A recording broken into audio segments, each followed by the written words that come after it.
Okay, welcome to Acid Dye 101. I thought I'd do this in a couple sections so that you don't have to keep watching repeated instructions over and over again if you need to go back for a reference. So this first section will be materials, what you need, some cautionary tips, and a few notes before we get started. So I use acid dye for nylon, silk. Apparently you can use it for feathers. You can also use it for wool. Any animal protein fiber, you can use acid dyes. And I have used Procyon dyes for cotton and rayon and those sorts of things, but they're a little bit more time consuming, and I think they're not as predictable as acid dyes. The acid dyes are very quick and you get almost instant results, and they're easy to use. They come in a wide variety of colors. You can mix the colors. You can make lighter shades, darker shades. It's great for ombre dyeing because the results are very quick. So let's go through a few things you need. So first you need acid dye. I use the Dharma acid dyes. You can also use the Jacquard acid dyes. I know from what I've read on the internet that getting the acid dyes, the Dharma ones overseas, can be a bit of a challenge and expensive. So use what you have. They work both the same way. I have both of them. I just use the Dharma ones because they're cheaper and they come in bigger containers. You don't need a whole lot of dye. You don't need big giant containers because leotards are small. You're typically not dyeing, 10 yards of fabric. If you want to dye yards and yards of fabric, then maybe invest in a bigger one. If you can only afford a few colors, get the primary colors and get big containers of them. That could help you cost-wise. You also need citric acid or vinegar, and that is the acid in acid dyes. I use citric acid. I have a big jug of it. You don't need a whole lot, so it lasts forever. I've had this container for years. But if you can't get citric acid, it's actually, you can get it in the food section. They sell little spice jars of it around here. I don't know how it's sold overseas. I just buy a big bag of it from Dharma, every couple years or so. But since you're only using like a tablespoon or so, it will last you a very long time. If you cannot get citric acid, just use white vinegar. That's not what I use, so it might take a little more experimenting to figure out exactly what you need. You need nylon or silk fabric. So I buy white nylon, and make sure that the fiber content is actually nylon, because if you get some polyester that says it's nylon, it will not dye. It will dye a very faded color maybe, and then it will wash out, just so you know. I've had that happen to me before where something was labeled, it was labeled nylon lycra, and it obviously was not, because I could not get it to dye.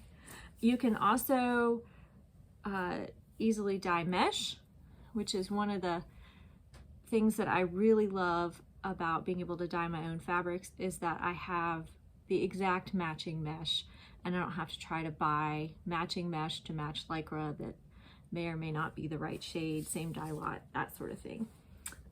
You can also dye silks, and that's the other thing I love about being able to dye, is that my silk will absolutely match my lycra. So if I'm doing a flowy skirt, I have matching lycra, I have matching flowy skirt. You can also dye to match existing patterns, and this is one of the patterns I bought that one of my dancers wanted, and she wanted to match this green leafy color. So I have matching mesh and I have matching lycra. And initially I had a darker green. I personally like the darker green, but she wanted more of a bluer green, so I just dyed some more. Okay. The other thing you need is a large stainless steel pot. I like stainless steel, and I'll tell you why. I have this other pot And I don't know how well it shows up on camera. It's kind of dirty looking on the inside. I cannot tell in this cheap black pot whether I've gotten all the dye out or not. So when I go to dye another color, if there's orange in here and I'm dyeing blue, I end up with a very weird color. So that is why I like the stainless steel. You cannot use these pots for food. Please only use them for dye. This one's an old pot that we had left laying around the house that we don't use anymore. But you can also get them at, you know, yard sales, thrift stores, that sort of thing. They don't have to be expensive, heavy-duty pots. They just need to be non-reactive.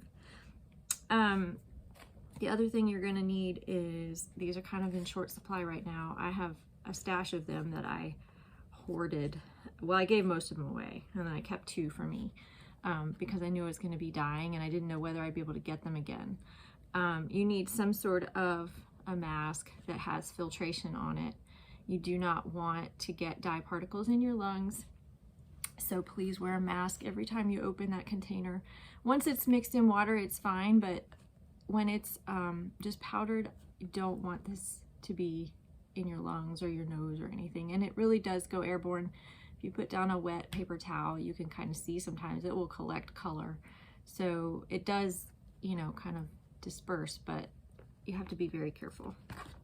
Measuring spoons and stirring spoons, again, these are for dye only. Do not go use them to serve your guests. I don't know for certain that you will poison them, but I also can't promise that you won't.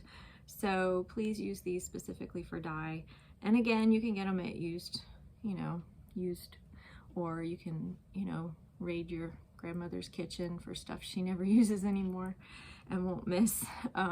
Or buy yourself a new set of pots and pans and dishes, and then use all the old ones for your dyeing.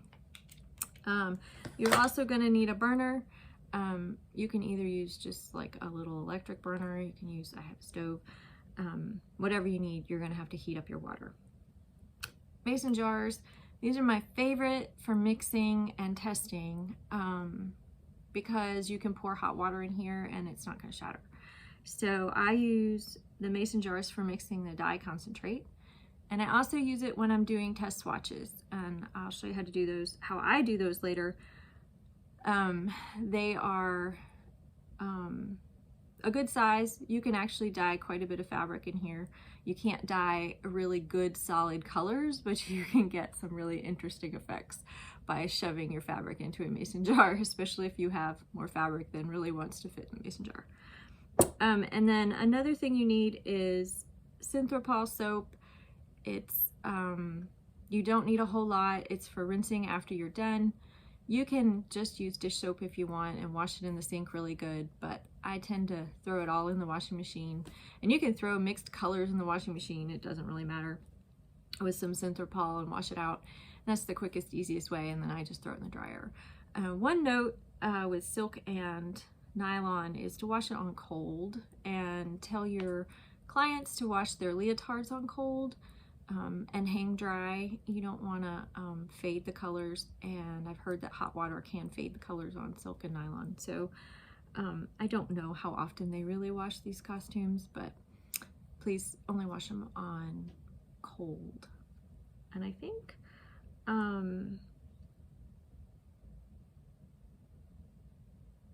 that's about all I have for my materials. So gather your materials, and we will get ready to dye.